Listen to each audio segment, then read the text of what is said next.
Here in this desert, beneath the sun and stars, so troubled by rumbling a million distant cars. Please be good to me tonight. Let me find my way. The air has some command in it I cannot disobey. A gunfight in Dodge City, a murder in Bombay. All these deeds and worldly needs I must shrug off today. All my life spent searching for prowess, it left me lying here with you, tristesse.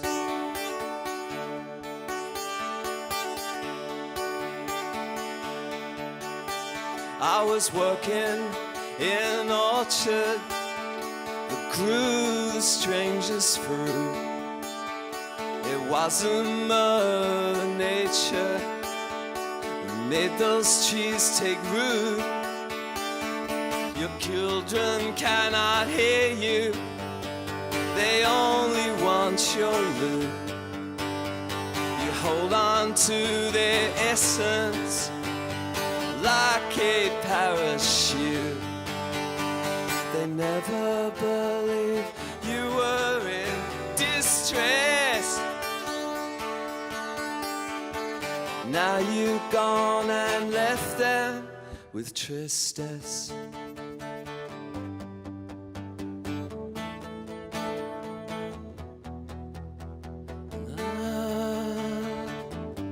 The water's in flame.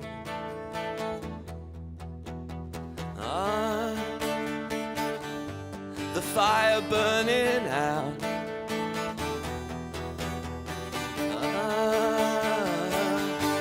The ice melting down, down, down, down. The fire burnt out. A hotel suite in a rich man's town, a hut in Botany Bay. A prisoner by my own device, a mountain in my way. I'm gonna have to alter my address. I can't stay much longer with tristesse. And they call this carnival progress. Invited by our queen tonight, Tristan.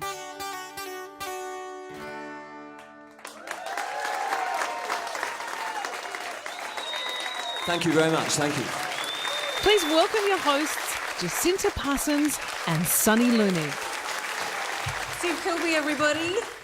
To begin, it's an underestimation or an understatement to say that you are a prolific artist. I think we're talking now for all your projects, well over 40, 50 albums that you've done. Mm-hmm. And I guess since the time that you picked up a bass guitar when you were 16 years old, has there been this great need for you to always be making work? I don't know if it's a need, it's just that I sort of do everything in excess. You know, like I have to eat a whole bar of chocolate.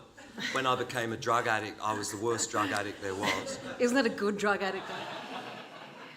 When we had some success, I was almost like, I was obsessed. I was just sitting around writing song after song after song with a little gang of acolytes sitting in the room going, wow, that's great. Wow, that's amazing. And I was just sitting there sort of doing it all like, I guess it's sort of a workaholic, except music isn't work, you know? But the same kind of just that thing making me go on and on and on.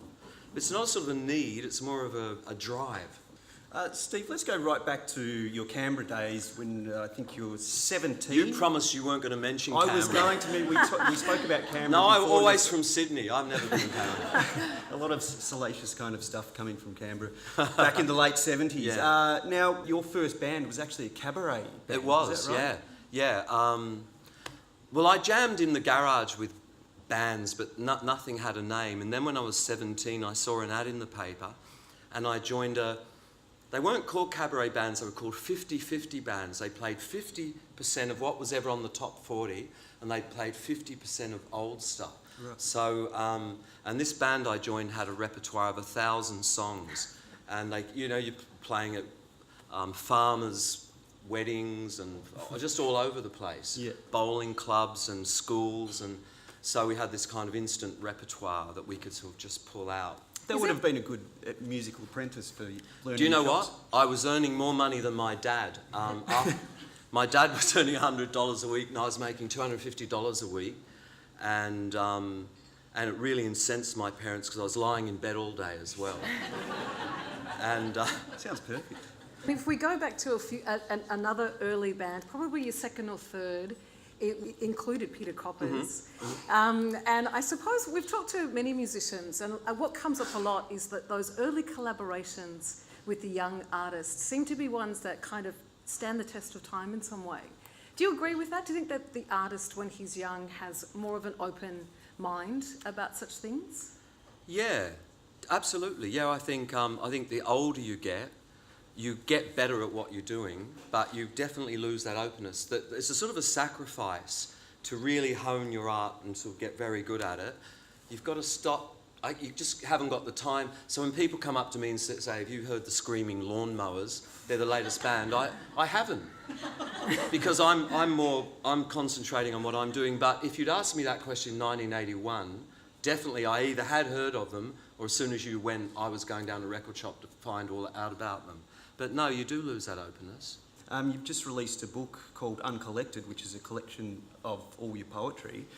How do you find... Isn't that a stupid title? As I said that, a You're collection hesitating, going, wait, Uncollected. that's stupid. Just a clue. Do you find poetry and lyric writing, are they completely different? No, they're art like, forms, or... I think they're like Swedish and Danish. They're related. If you can get good at Swedish, you should be able to get good at Danish. But at a certain point, they have differences. The lyrics are always designed to be sung. So they're not something you're supposed to read on a back of a record cover, which is why I don't put my lyrics on there, because they're supposed to be heard with a voice. And then they've always got the music. So if you have a weak thing in your song, you can compensate with music. If you've got a weak bit in your poem, what can you do? Put it in italics? I don't know. In brackets. The last time we saw a lyric sheet was back at the album Heyday. And are you planning to ever... How do you know that? I know stuff. Wow. Yeah. Are you ever planning to put those lyrics together, or will you always resist us being able to read them? No, I'm going to clean up eventually and put out my own lyric book. But put it out like, here are all my lyrics, not like, here's... I don't like the idea that people are supposed to be listening to the song and reading the lyrics. I think that I've discovered, and the reason I've come to this conclusion, because I had a lot of early T-Rex records, I couldn't understand the lyrics, and I liked it that way. And the Rolling Stones, I like it when I don't hear it all, and I don't think... It'd be like going in a restaurant and having a pie, and then the chef comes out and says, "Oh yeah, had this ingredient and this ingredient and did this and did..." I don't... You know what? I just want to take it in as a song. I don't want to see it put into its component parts. What about when people come up with their own interpretations? Do people come up with their own interpretations? Oh, they do all the time. Yeah, no, I love that. You know, if you said to me, that song you just played is about my wife and I breaking up, I'd go, it is. It absolutely is. And I just wrote it. I have my own little interpretation, or maybe not even.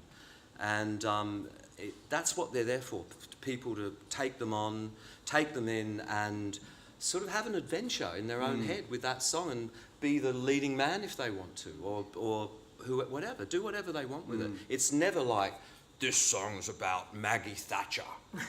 You know, I don't do that. Yeah. We're talking as well about your work as an artist. You've just come back from an exhibition in LA. Yeah. Is your whole experience as an artist, although it comes in compartments in some way, are you interested in exploring the same sorts of things in each of the ways that you express them? Yeah, no, I'm always trying to do the same thing. Even if I was a ballet dancer or a sculptor, I'd always be trying to do the same thing. And that's very hard to define. But I'm sort of trying to do something marvellous or something magical or something, for want of a better word, spiritual even. What was it like for you to exhibit in America? Well, I learned a lot about art that night, and the guy who ran the gallery was saying to me, people don't buy pictures because they like them. He was saying, oh my God, do you think people buy pictures because they like them? He says, that's just a coincidence. And I said, oh, it's all about because they're going to be worth more. And he said, no, it's not even that.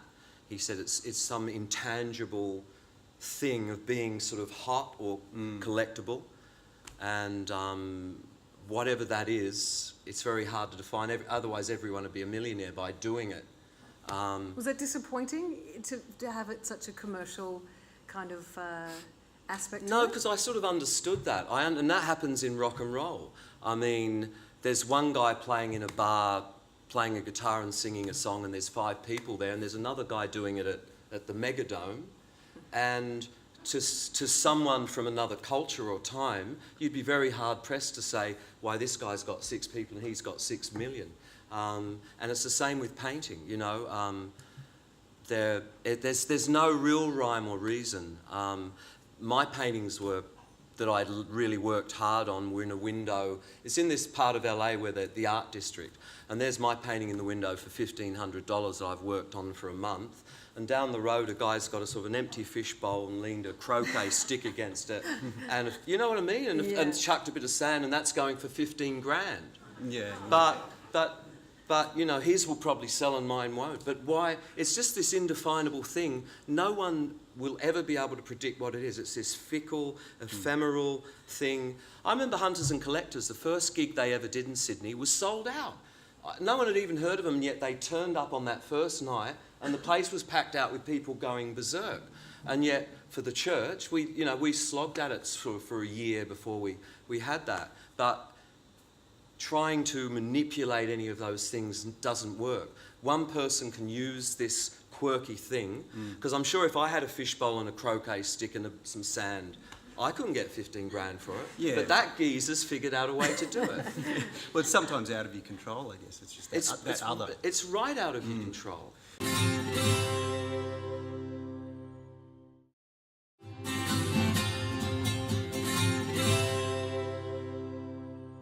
You're a father to 5, we have to say, incredibly beautiful girls. And your twins are now taking music by storm in their outfit called Say Lulu. Quite ridiculously beautiful. Was that something that you encouraged? Where did they get those legs? I have guys ringing me up and they're going, I'm feeling really guilty, Steve. I'm looking at these pictures of your daughters in underwear and getting aroused. Oh. And I'm saying, I said to one guy, I said, that's all right. Every woman is someone's daughter. And he went, oh, I never thought of it that way. Where do they think they come from? Now, one of our favourite things that we do is invite our musicians to a desert island. Desert Island 3. One of the greatest questions in life is, what 3 songs would you take if you were stranded on a desert island? We're going to listen to a little snippet of the first one. This is by a band called The Beatles. Is that how you pronounce it? Yeah. And perhaps if the audience surely will know this song. Let me take you down, 'cause I'm going to Strawberry Fields. Nothing is real, and nothing to get hung about. Strawberry Fields forever. Steve, out of all the Beatles songs, I reckon this song is a first, because no one had ever sung a song like this before, as far as I can fathom. No one was now presenting this kind of idea of kind of detachment and distance and sort of sad irony, and sort of also the whole LSD sort of thing hanging over it. to my knowledge, it's now everybody's heard it, it's been around, but when that song came out and hit the radio, it was like, and I remember driving along with my dad and he said, I don't like the Beatles anymore when he heard that. Right.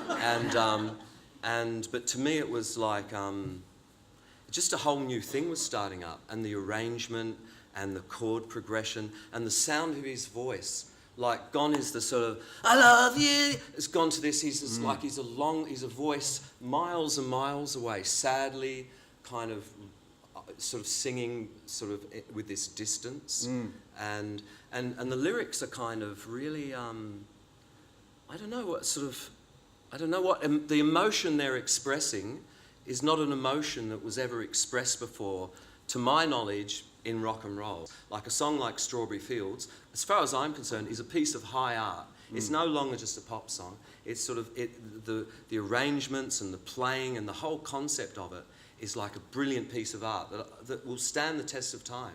Whereas we don't have so much of that now. Nowadays we've just got more like the sort of art you see in a hotel room, which is, a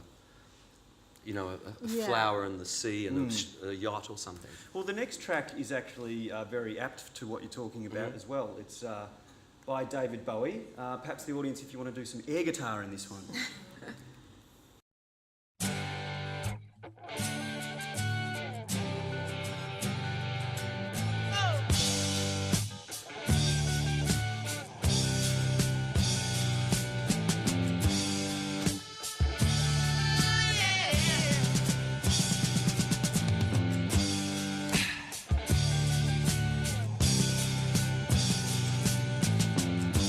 Ziggy played guitar, jamming good with Weird and Gilly. Of course, this was David Bowie, Ziggy Stardust, 1972. You were around 18. Yeah, he was my second great musical thing.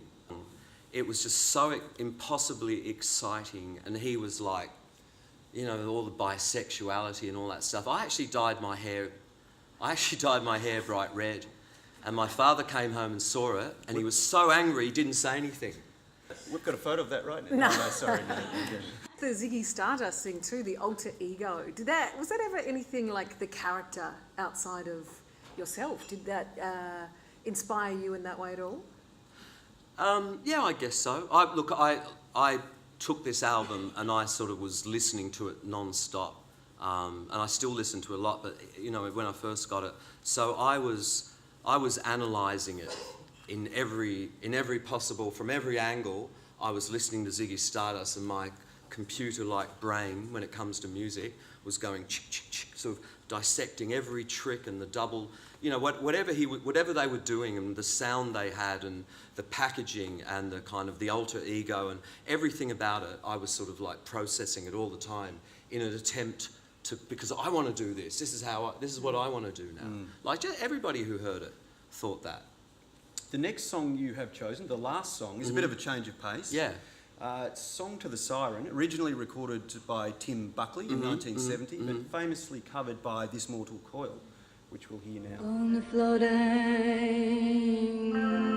shipless oceans, I did all my best to smile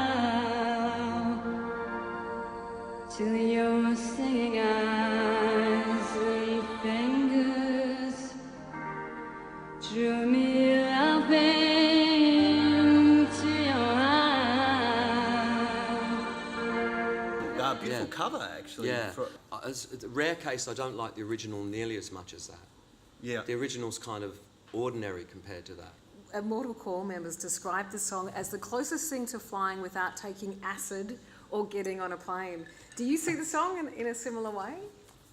No, I just when I heard it, I was just struck with the kind of well, first of all, I like it because I'm really into Greek mythology, and I like the kind of references to Odysseus, in the title, and throughout the song, he's sort of referencing that story. And does anybody here not know what the sirens were? They were these they were these women that were singing on an island, and when the sailors rowed close to hear them, they were shipwrecked and were killed. And scientists have found this place now, and they said there's this weird rock formation, and as the wind blows through it, from a distance sounds like women singing.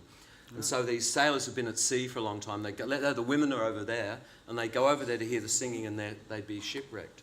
Well, that so it was sounds kind of a real thing. perfect for being stuck on a desert island, doesn't it? Talking about covers, we've also asked you to select the song that you wish that you'd written, and I'm sure you can talk about this. This one comes from Mark Bolan. Yeah. It's off the T-Rex album, the fifth that was self-titled, called Summer Deep. Tell us why this is the song. I always love music, and I love the Beatles and the Stones and everyone else. But when I discovered Mark Bolan, I kind of fell in love with him in a heterosexual way, if you know what I mean. I would say I was obsessed by Mark Bolan. I was just like eating, breathing, dreaming Mark Bolan, listening to this record over and over and over. And on the cover is him and Mickey Finn with the white makeup on. And when I saw it in the record shop, just like with the pastor voice said to me, that's the record you should go and buy right there. Because they look like ancient Greeks with their white makeup. They look like tragedians or something like that. So I found this album to be incredible. It's sort of it rocks, and kind of, it hasn't got a drum kit, but there's some rock and roll guitar with bongos, and there's these little orchestral things. And the lyrics they really took me. They're kind of the way he reconciled rock and roll and cars and girls, and he reconciled that to Tolkien and Narnia and Greek mythology. He sort of had it all going in there. It was like, as soon as that record went on, it was all there. The me I wanted to be, sort of going out with kind of beautiful girls who really understood my poetry. All the things I was just a school kid, you know what I mean? But I wanted to be in Mark Bolan's world, where he's sort of doing all that stuff. So it just completely sucked me in. Well, I think it's about time that we get taken into the world of Mark Bolan via you right now. Steve Kilbey is going to do his version of Summer Deep. Please make him feel welcome.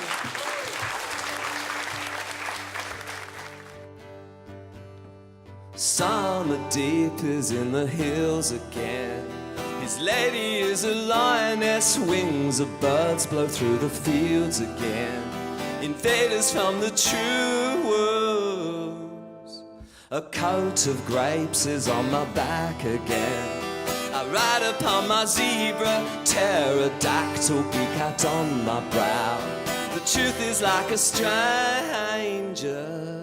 Be like you could on my friend's side. Be like you could on my friend's side. Summer deep is in the fields again. His lady is a lioness, wings of birds blow through the fields again. Invaders from the true wolves. A coat of grapes is on my back again. I ride upon my zebra, pterodactyl beak hat on my brow. The truth is like a stranger. Be like you could on my friend's side. Be like you could on my friend's side. Be like you could on my friend's side.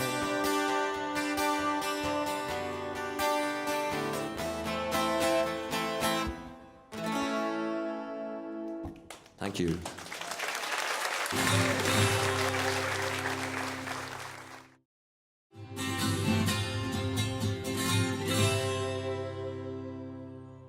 You've described yourself, we've heard it a few times, as a genius, but you've also said you're an idiot. Yeah. We have to make sure that that's clear. Yeah. You're also an idiot. Yes. How do you think these two parts of you are reconciled? How can you kind of balance those? It's sort of like Mercury. On that planet Mercury, there's a little temperate zone. Yeah. So one part of Mercury's too hot, and the other side's freezing cold. But in the middle, there's a little bit where they meet, where it's sort of you can be. Look, I am quite an idiot, but in some ways I'm quite a genius, and like I can write songs and do paintings and things like that, but normal things I'm pretty bad at. Do you think that the genius does have, you know, a dysfunctional aspect usually to that sort of personality? Most people I've kind of met who I would sort of say have tinges of genius, I think, yeah, they sort of seem to lose something in some other part of their life where they are dysfunctional. John Lennon famously said he either thinks that he's God Almighty or a complete loser. Do you ever wake up on different days? I do oscillate between the two all the time. Yeah. I do. I don't think. Look, I think I'm a second-tier genius.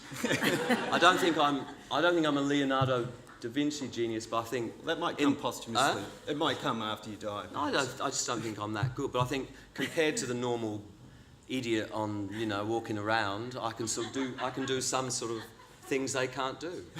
And obviously, one of those things is songwriting. Do you think that the song has an important function in understanding the world? Or do you think the song is necessary to reflect it in a way?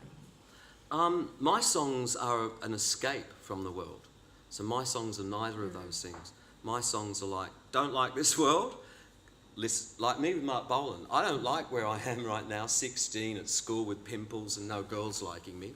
Believe it or not.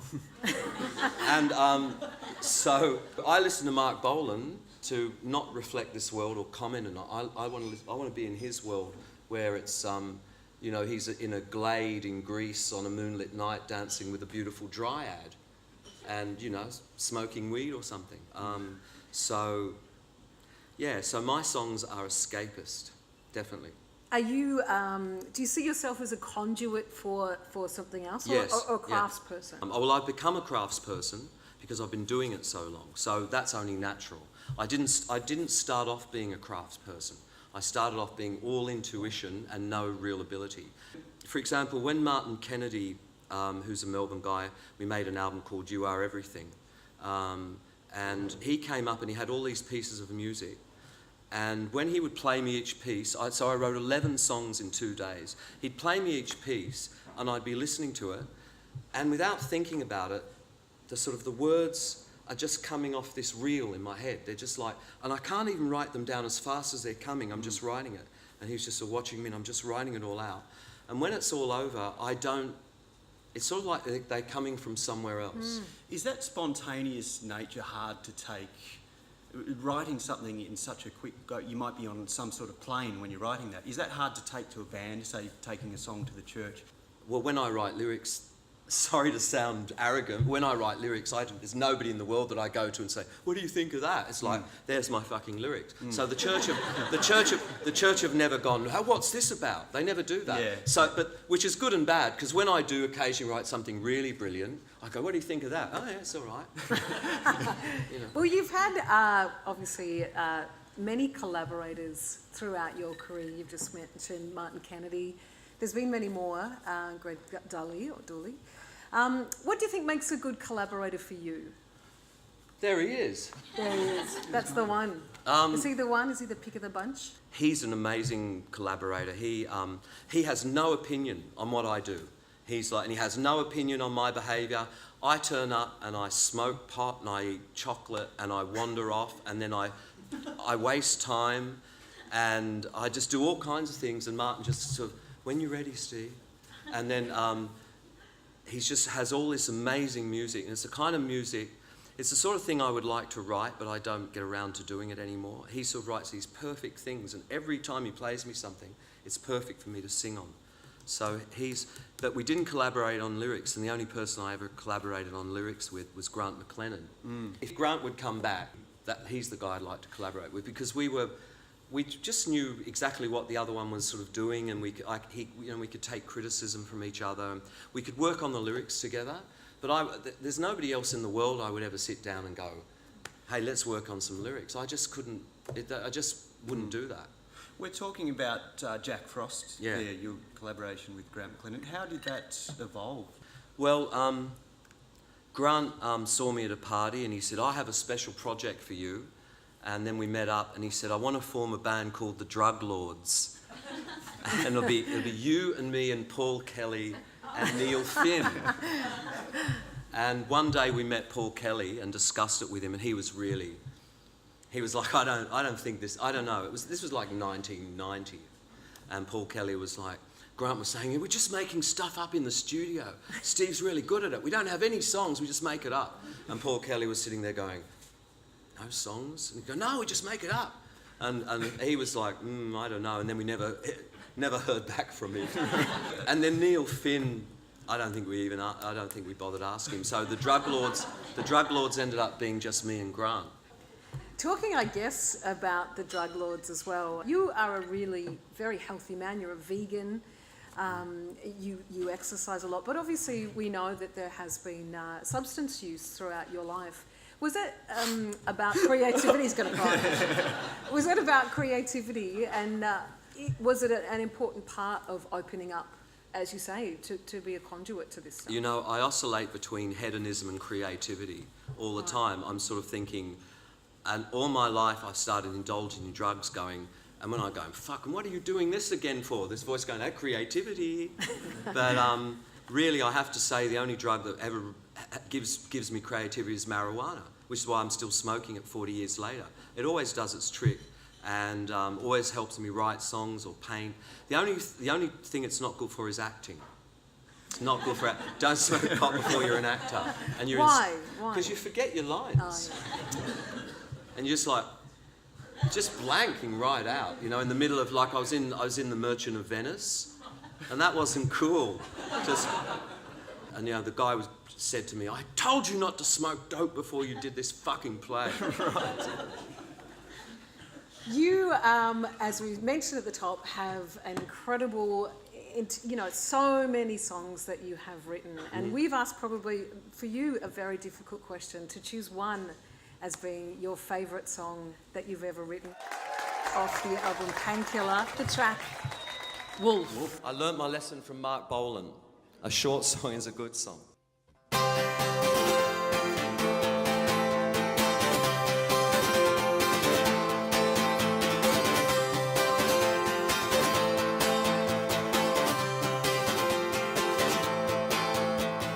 Wolf is mad. He can't run with the pack. Things went bad out the back. Wolf feels sad. I don't know. Crash his pad in the snow. It's like 1,000 little angels on the point of a pin. There's no sense in describing the place that he's in. It's like a filigree diamond filched from a ring. Just keep still and stop howling. Wolf feels good. I'm not sure if he could anymore. Wolf can't see. Oh, that's not good. He can't see the tree for the wood. It's like 1,000 little angels on the point of a pin. There's no sense in describing the place that he's in. It's like a filigree diamond filched from a ring. Just keep still and stop howling.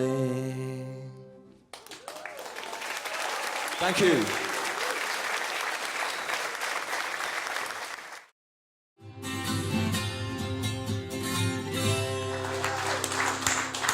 Steve, just back onto the church. Yeah. The album Heyday, which has been a favourite for many church fans, including myself. Yeah. What about you? What album do you think the church really sort of found themselves as a band? I think Heyday, we definitely we made a great leap forward. We sort of started off. Blurred Crusade was kind of we accidentally made this quite a brilliant album. Blurred Crusade. It still sounds really these days. Thank you. Every time I mention an album, some should be applause. We made this album called Go and Tell the Audience to Go and Get Fucked. Applause. So Heyday, we sort of turned into ourselves. I sort of started singing about what I'd always wanted to sing about, but I sort of hadn't figured out how to get there. And the other guys in the band, they all kind of turned into themselves. But I still think our best album was Pre-Sequels Aura. It was the album I was going No, actually, I hate Pre-Sequels Aura. Well, that wasn't necessarily received by the label as no, it wasn't received by anybody. Right. This is the Fickle Finger of Fate. At the time it came out, it got a 2-star review in Rolling Stone in America, and said, this is like, what the hell? What do you call this? And why can't they be more like R.E.M.? And then a few years back, they released a kind of a retrospective, all the albums ever made, and somebody else reviewed it in, 2000 and gave it a 4-star and 4.5-star review. It was ahead of its time. And said, what a brilliant album. Do you know, there's a bit of trivia for you guys. You can clap at the end of this too. There's this book called The All Music Guide, and there are only 2 bands in the All Music Guide, which has like every record ever made. There are only 2 bands that have 17 4-star or more reviews, and one of them is the Rolling Stone, the other one is the Church. That's where the clap.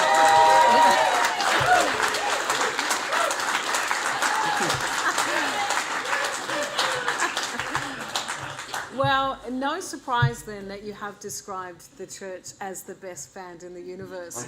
And when we spoke to Mick Harvey last season, He didn't think that. No, he said actually that the genius of a band, or what makes a band what it is not necessarily the best guitarist or the best drummer, but that unique chemistry that comes inside when those 4 people get together and make what they make.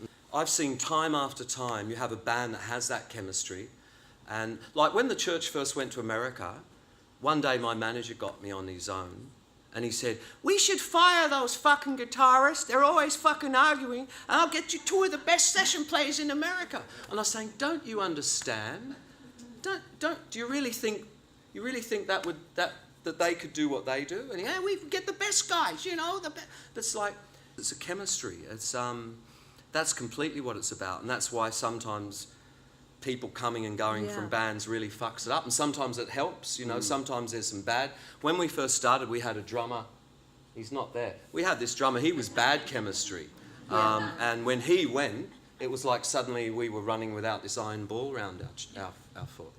And I guess it is that coming and going and people going to do other projects and then coming back with other insights into what the Church is. I used to find when people go off and do other things, when they came back, they had a whole lot of new tricks up their sleeves. So I thought it was good. Talking about America before, there was expectations after Under the Milky Way to, I guess, write another song like that. Did that weigh heavily on yourself, who's someone who just wants to progress as a songwriter regardless of if it's a hit or not? The good thing about Under the Milky Way is that you can hear immediately, when you hear that song, to me, it's obvious that whoever wrote it wasn't trying to write it to get a hit. It's like a song that sort of came out of the universe accidentally got on a record, accidentally became a hit. It wasn't, when I was writing Under the Milky Way, I wasn't trying to write Under the Milky Way, but as soon as I'd written that, I had all these geezers saying, Steve, you gotta write another song like Under the Milky Way, but not like it. You know what I mean? And that's like, that's impossible. Yeah. That's kind of like, that's the sort of loop that does your head in. The difference between Under the Milky Way as like a natural organic song, and then the next song that was a single was Metropolis. Metropolis is an example of a bunch of guys sitting around going, we've got to have a hit. I know, let's write this. And then at the end of it, not really satisfying to us, not really satisfying to... people liked it. It was a catchy song. I mean, whatever the Church does is reasonably good. We don't do absolute, most terrible things. But Metropolis is like after Under the Milky Way, which had all this mystery and had all this endless interpretation and this longevity. And then there's Metropolis, which is like, sounds like what it is. guys trying to have a hit single on American radio and keep their record company happy and blah, blah, blah, blah, blah. That album that Metropolis was from, Golden Yeah. Afternoon Fix, that certainly caused a lot of tensions within the band during the making of that. A funny thing happens with some musicians. They lose interest in music. Marty was having a baby and Peter had 2 kids and I was juggling drugs and girls. And I'd be in the studio, but I'd still be, in my head, I'm juggling the drugs and the girls. We were kind of pretty much like, it was like herding cats. People have resonated to tracks like Unguarded Moments, Uh-huh. which you have said you really don't like. That's an interesting thing, that you can have so many people respond to something that you've done, but you not really. Yeah, it all got mixed up, the effect it had, and so people who were wanting to hear it. So you sort of turn up to a gig, not in Sydney and Melbourne, but in somewhere else, in Wagga Wagga. You turn up to a gig, and they hate everything you do, and then suddenly you play that song, and, and I began to get angry at the song itself, until one night we did a gig on, what's that town on, like, between Victoria and South Australia? It's like a town... Wangaratta. No, it's on the coast. Horseshoe's not on the coast, for fuck's sake. Anyway, we played this gig, and I said, we're not doing an Unguarded Moment. And we went upstairs, and there was a riot, and the manager of the pub came up and said, I don't know what they fucking want to hear, but you better get out there and play it. And so...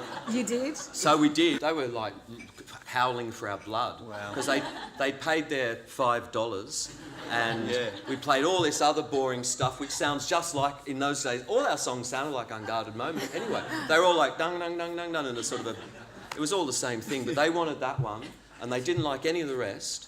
And so we went on and played that, and then I was just getting angrier and angrier, and then I took it out on the song by going, I never want to play it or hear it or know about it anymore. I still don't really like it, but... So I guess we're not hearing that one today. No. You talk about that time too for yourself, that the early days of success, I suppose, with the church, you felt that you behaved badly. Yeah. Is that, what did you mean by that? Oh, it's just being a fucking idiot. Just being... you know, like I was telling you guys, going on the Donnie Sutherland show, like why go on a show and when Donnie Sutherland asks me a question, I'm sitting there like oh yeah, as if I'm going to talk to you. I'm so cool and you're such... And then when we had an ad break, he grabbed me and pulled me up close, and up close he wasn't that pretty because he had this white makeup on. Unlike Mark Bolan, he didn't look like a Greek tragedian. He was white and he was sweating because he was angry with me. He said, "What'd you fucking come on here for if you're not going to talk?" And exactly, what was I doing there to be a smart ass? So what broke you out of that? Heroin addiction. Did it? Yeah. And what broke you out of that? The grace of God. So there's three me's. I come in 3 parts. First 10 years, pig-headed, arrogant twerp. Next 10 years, tired, confused, bloated junkie. Last 10 years, Mr. Happy, avuncular. We like this one. But you know what? If Mr. Number 1 was here, he'd be going, "Oh, shut up, stop giving it all away." Because his thing was, don't say anything to anyone. And sort of try and be, in an attempt, just try and be kind of disdainful of everything. And what a boring part that was to play, seriously. You don't regret the sharing or the talking? Or... No, I'm glad. See, I do all kinds of things now, and I do lots of things, and lots of things that model number 1 would, no way would he be judging a vegan pie contest. No way would he be playing at someone's house in St Kilda at a private party with his band. Yeah. No way would he be doing this and talking to them or going in, doing any of these things. And now I do all these things, and I sort of, I'm trying to be good at everything. So if I am judging a vegan pie contest, I really want to do a good job of it, So... What was the best vegan pie? I've forgotten now. But do you know what? Even there were people coming up to me before that and going, "I know she put an egg white in that."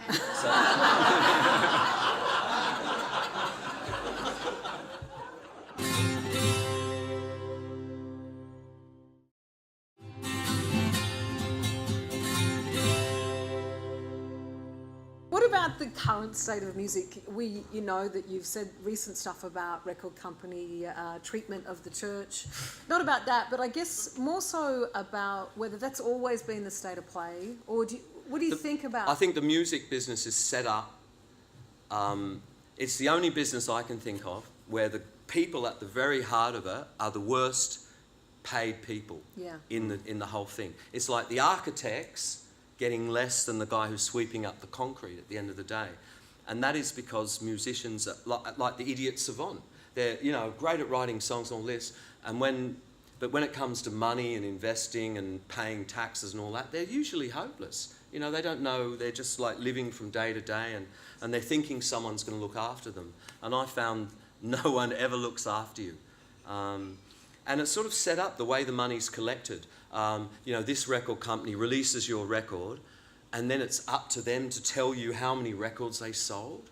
And sure, they're going to tell you how many they really sold. And then there's all these, the contracts that are 1,000 pages long with all the small print and all the stuff, and just all adds up to you never get your dough. What about things like Spotify and that kind of stuff? Did you see that Daft Punk had 100 million plays on Spotify, and they got $9,000? Yeah, it was really. So if you look at Steve Kilbey getting 1,000 plays, take all those zeros off, you find I probably owe them money. It has been so lovely to share this time with you. Everybody, we've been speaking obviously with Steve Kilbey. Thank you so much. More clapping. More! We have one more job. We did ask him if it would be possible to play the song he is most well known for, and he has chosen to play Under the Milky Way for us this afternoon.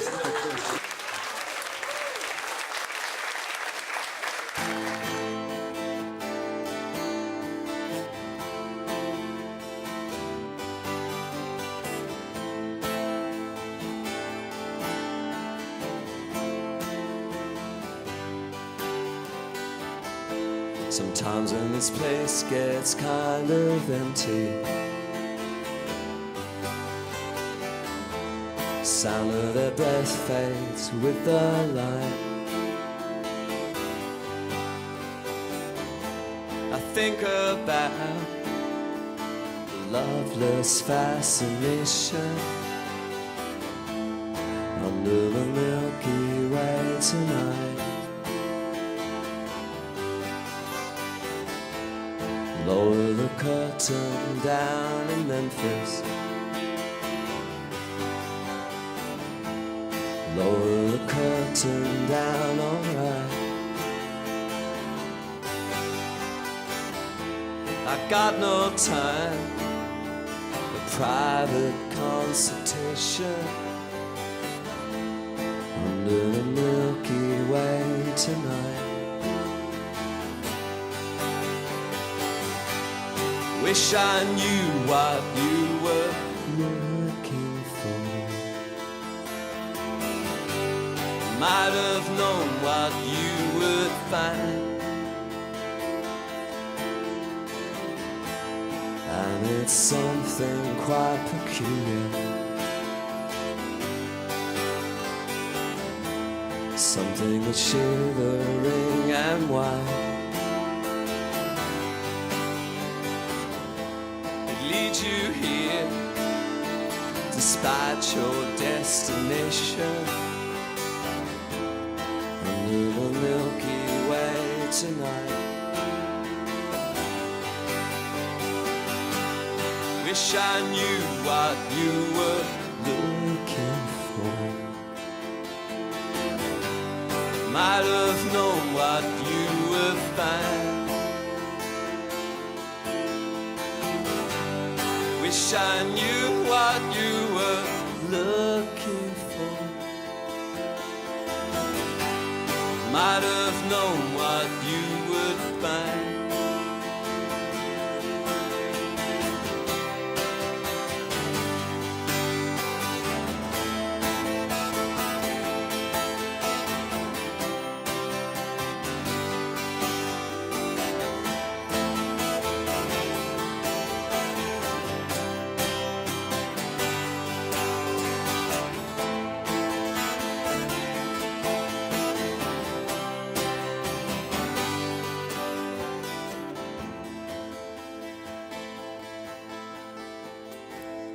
and it's something quite peculiar.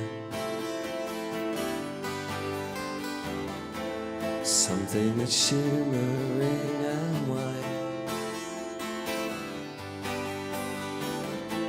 It leads you here despite your destination, under the Milky Way tonight. Wish I knew what you were looking for. Might have known what you would find. Wish I knew what you were looking for. Might have known what you would find under the Milky Way.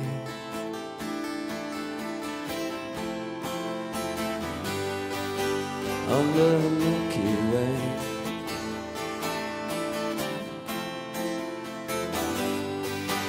Under the Milky Way.